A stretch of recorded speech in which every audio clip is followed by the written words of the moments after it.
ჩემსაყვარელ მეფეზე მინდა ჩავწერო ეს ეპიზოდი რა სიმონ პირველზე ღირსეული მამის ღირსეულ შვილზე მთელი თავის ცხოვრება ბრძოლაში გაატარა. პირველად სახელი მოიხვეჭა გარისის ბრძოლაში 1556 წელს. მას ბრძოლა მოუწია თავის ძმასთანაც დაუდ ხანთან, ხო, რომელმაც ქრისტიანობა უარყო და მაჰმადიანობა მიიღო.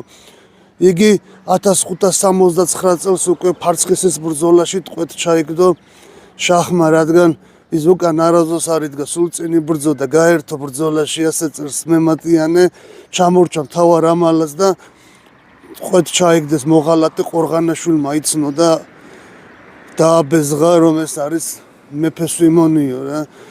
9 წელი გამოკეტეს ციხეში, ალამუთის ციხეში, ვერ გატეხეს, ვერ მიაღებინეს მაჰმადიანობა, მაინც ქრისტიანობა დარჩა. შემდეგ უკვე გაათავისუფლა შაჰმა, რადგან დასჭირდა ოსმალების წინააღმდეგ. საბრძოლველად, ხო, ირან-ოსმალეთი ერთმანეთს ებრძოდა, როგორც ვიცით. მაგარად გაუმწარა სისხლი ოსმალებს, თითქმის ყველა ბრძოლა მოუგო, ბევრზე წააგო, მაგრამ ფუტკარივით იყო და ბოლოს 1599 წელს ტყვედ ჩაიგდეს რა. ეს იმიტომ მეღიმება, რომ მიამაყება ეს პატარა სახელმწიფოს მეფე, რომ ეს ამხელა დიდ იმპერიას სისხლს უშრობდა რა. აი ესეთი გმირი მეფე იყო ჩვენი სიმონ პირველი და კიდე მინდა ვილაპარაკო, მაგრამ დრო არ მყოფნის.